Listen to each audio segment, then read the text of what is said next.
previous video, I mentioned how in certain online groups, people have asked a number of questions about living or relocating in Ghana and have not been able to get their questions answered straightforward. So they've asked questions like, what's the process of buying land in Ghana? Is it better to buy land and build, or to just buy a house already made or built? What type of businesses can they establish? Where in Ghana is a good place or a better place to live? I'm not sure if there's good or better. Is it better to open a bank account in Ghana or depend on their American accounts, live out of their American accounts, I guess is what they were trying to ask. What about rent, electricity, and other utilities? What if they don't have a car? What they should do, right? All of those are good questions. They're right on the point, because if you are planning on relocating to another country, you should be able to ask every question that comes to your mind. But you should begin by doing a practical and realistic research. I think that should be the very first thing that every one of you should do. Your research, I believe, should be done in two phases. One, you should jot down every and all questions that involve every aspect of your life, from food to clothing, from employment to finances, from entertainment to basic leisure, animals, dogs, cats, whatever. I don't know, everything and anything that represents the life that you would like to live in Ghana. That's one. Two, if I can't stress enough the importance of visiting Ghana first. It is good to ask questions, but nothing will make perfect sense until you visit Ghana first and mingle with the locals while you get your questions answered. It will make a world of a difference. That is paramount, I think. But today, however, I want to share why I chose to leave the United States and return to Ghana. Not as a tourist this time, not for a quick escape, but a commitment to rebuilding where my spirit feels rooted. Welcome to the return, a journey home, physically, spiritually, and generationally. I'm Ponce Ferguson, and this is episode 1. Okay, so for many of us in the Black diaspora, home has always been more than geography, right? It's memory, it's longing, it's heartbeat. We build life in America, but too often in a space where belonging is conditional, identity is questioned. But then comes that moment, that quiet inner voice reminding you that your story didn't begin here in the United States, that your ancestors stood somewhere else, that you can claim what was interrupted. First, for me, Ghana called. Community, culture, peace, purpose, the chance to live in alignment rather than just in motion. And so here I am, preparing myself, learning, returning, and getting everything ready to go back to Ghana. On the return, I'll take you through every part of this process: the emotional preparation, financial planning, paperwork, housing, lifestyle changes, and the reality of adjusting to a life lived back home. Whether you are curious, planning your own return, or simply exploring identity, this space is for you. This return is for you. Because returning isn't just about geography, it's a rebirth.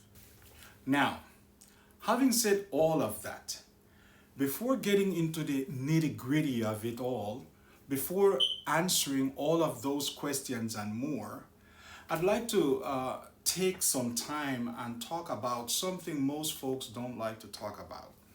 We're going to get a bit deeper into something beyond logistics and travel plans, into something more personal: the emotional preparation, the heartbeat work behind going home.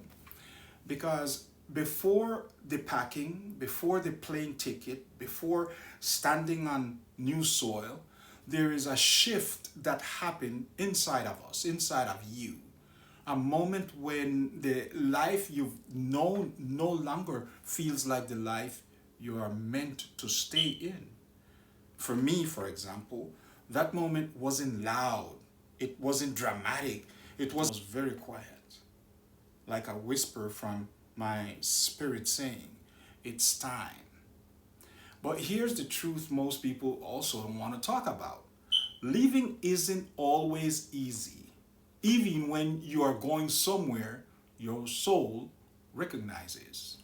When you are from the diaspora, choosing to return to the continent can feel like choosing between two worlds: the world that shaped you and the world that birthed you, spiritually speaking, for example.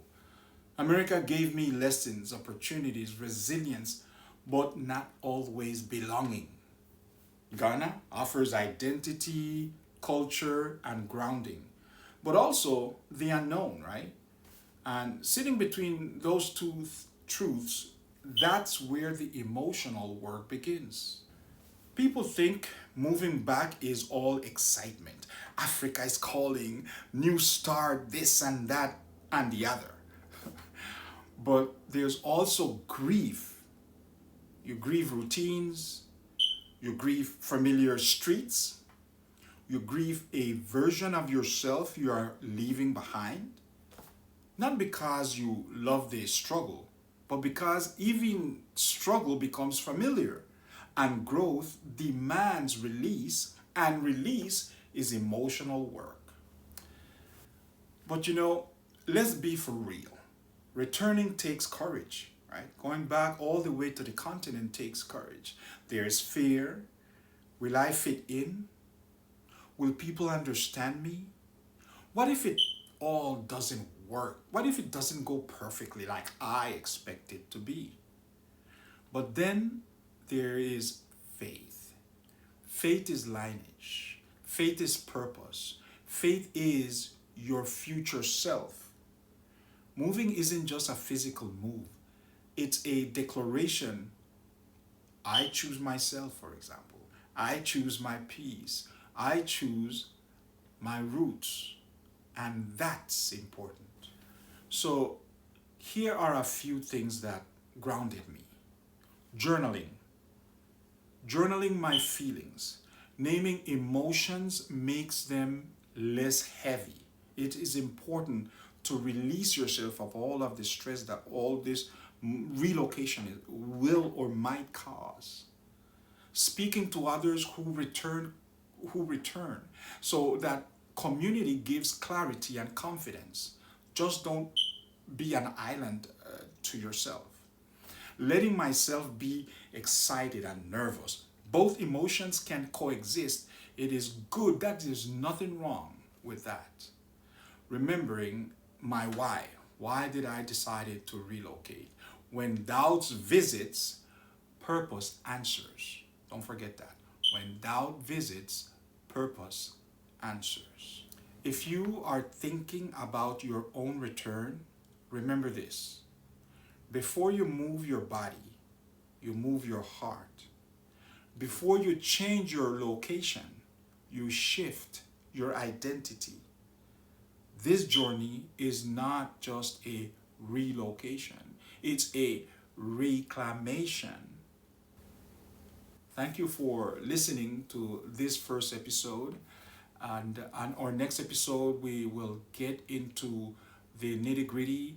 We will be answering some of the questions that I read earlier today that I've seen where people say that they don't get or haven't been able to get the answers that they are looking for. Hopefully, on our next episode, we'll be able to answer those questions. The next episode is entitled Money and Mindset, the financial preparation for the return. So if you are planning in returning to Ghana or anywhere on the continent, I suggest you tune in into our next episode, which should be available within the next few days. Remember, you can find us on YouTube, on Facebook, Instagram, TikTok, and also we are on Spotify, Apple Podcasts, and Pandora, or wherever you catch your podcasts.